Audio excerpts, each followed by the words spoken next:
All right, so where we left off in part one was sensory memory, and again, this is high capacity but very short duration. So this is pretty much everything our senses take in, but it just most of it only lasts for a few seconds. There's just a brief trace held in our memory, and a very small percentage of it makes it to the next phase, if you will, which is short-term memory. Okay, so this has a limited capacity but lasts longer, more than a few seconds, but less than a minute or so. You can refresh this minute, though, by rehearsing something.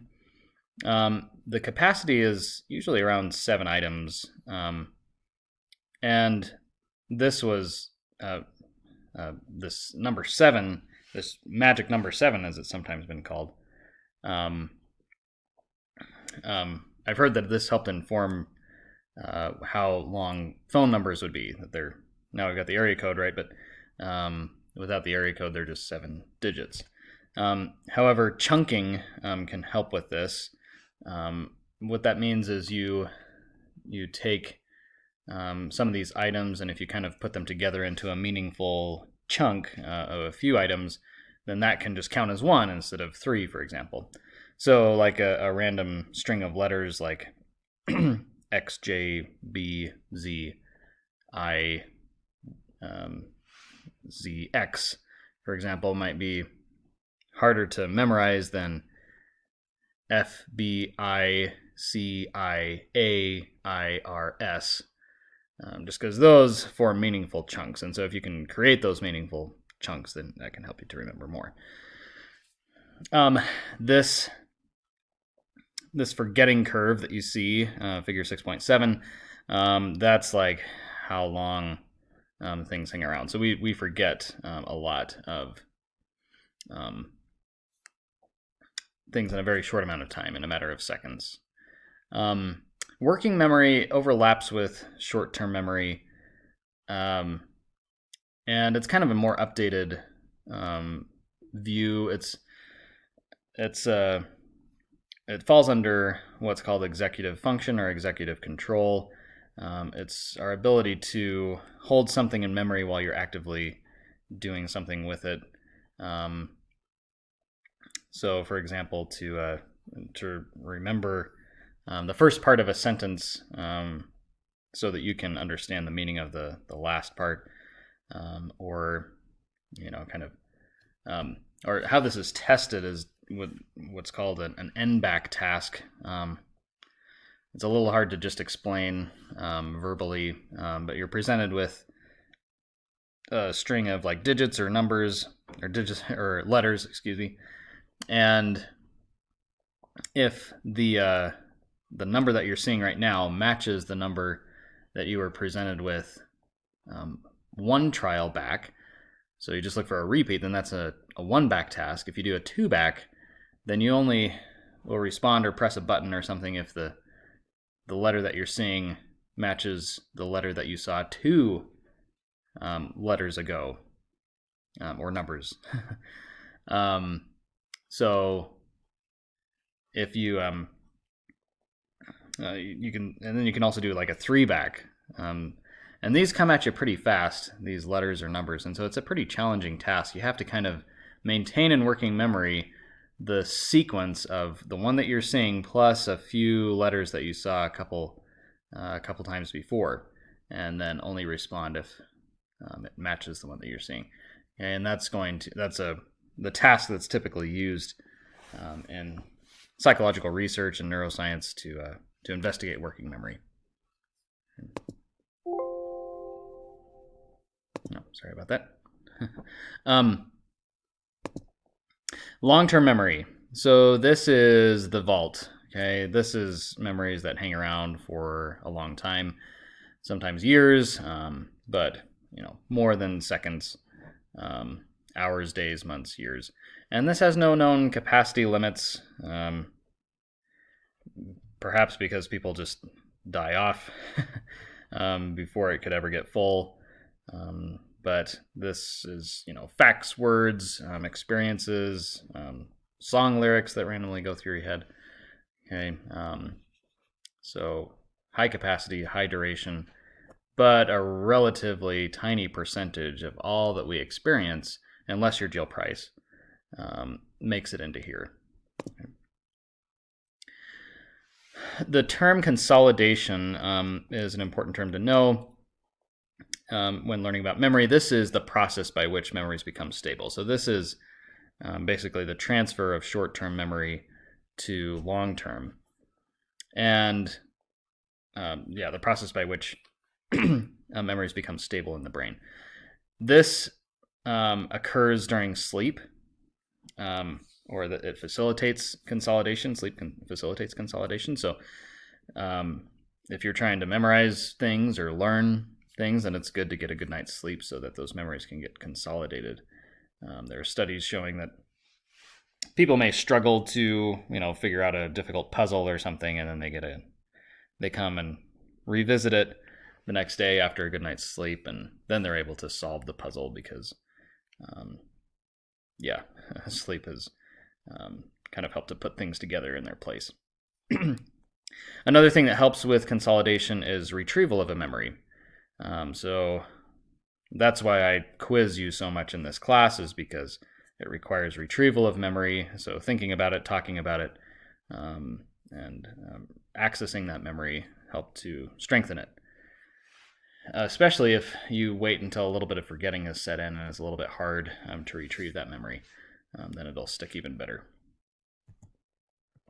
Now, reconsolidation. This is a really interesting phenomenon that kind of had its roots in neuroscience research on animals, but now has found its way even into therapy. So when you retrieve a memory, it's kind of like it's in this space in which it's vulnerable to disruption. It's in a labile state, is what it's called. So it's it's kind of open to being updated. Again, it's kind of like opening a file on your computer. Now it can be edited, and you can even erase these memories. You can do this. There are certain drugs that kind of block the manufacture of the proteins that are involved in consolidating the memory once it's getting reconsolidated, or once it is going to get consolidated again after retrieval, and they can disrupt that process, and then you can even kind of erase memories. Now, what this is typically done in is not just like erasing memories of things that have occurred, but at least breaking an association between perhaps some cue that typically that maybe was associated with a traumatic event in the past.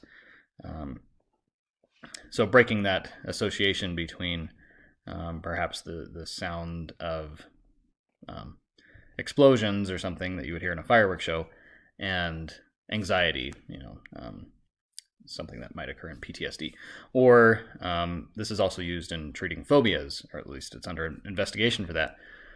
So if somebody has a fear of spiders, then exposing them to cues related to spiders and then preventing that consolidation of the memory, kind of zapping it, and it's when it's in that labile state, can help to break that association between the fear response and seeing a spider. So the hippocampus. This is one of the trickier concepts in the course, I'd say.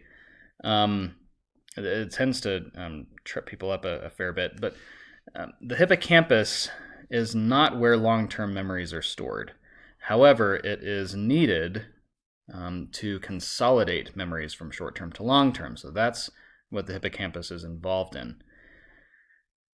There are two kinds of amnesia, two main kinds. You've got retrograde and anterograde.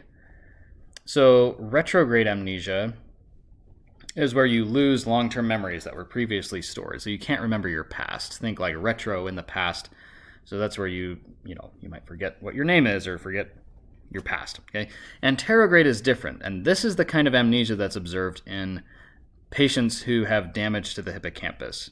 This is the most famous example. Patient HM, Henry Mollison was his name. For many years before he passed away, he was just known in the psychology literature as patient HM to protect his anonymity. But now that he's passed away, we now know who this patient was. He had severe epilepsy, and the epilepsy, his seizures would start in the hippocampus, and so it was recommended to remove these areas of his temporal lobes, as you can see in the figure there. So that took out both hippocampi. As a result, he had severe anterograde amnesia. He didn't have retrograde amnesia. So he was able to remember his past. He knew what his name was. He could even tell you how to navigate the streets in the town where he grew up. But he couldn't form new long-term memories. So he would meet somebody, and then a few minutes later, he would ask again, what's your name? Even people that he had met over and over again, he couldn't remember. So he kind of lived in a perpetual present. He could remember his past, but he lost his ability to form any new memories because of the loss of the hippocampus. So, is the hippocampus where long-term memories are stored? No, it's not where long-term memories are stored. Because if that was the case, then he would have lost his memory of the past. But he lost the ability now to form new long-term memories. He lost the ability to consolidate new long-term memories. Okay, so the hippocampus is not where long-term memories are stored. It's just involved in the consolidation of them. Now, a little bit of a neuroscience view on this. How are memories formed? Oh, and by the way, you may ask, where are long-term memories stored if they're not stored in the hippocampus? The prevailing idea is that they're stored in the cortex, just in diffuse areas of the cortex. So like visual memories are stored in visual cortex, like in the occipital lobe, auditory and auditory cortex, etc. And what does memory formation look like on a cellular level? Studies suggest that there are changes that occur at a synapse, and when a memory is formed, the synapse, what likely happens is it becomes potentiated. Okay, so often that involves adding more receptors, and you remember the receptors are on the cell, the neuron that's receiving the signal from another one. Oftentimes more receptors will get added to a synapse, and that is at least partly underlies the formation of a new memory. You now have a connection between two neurons that is strengthened. Okay, all right, and that's it.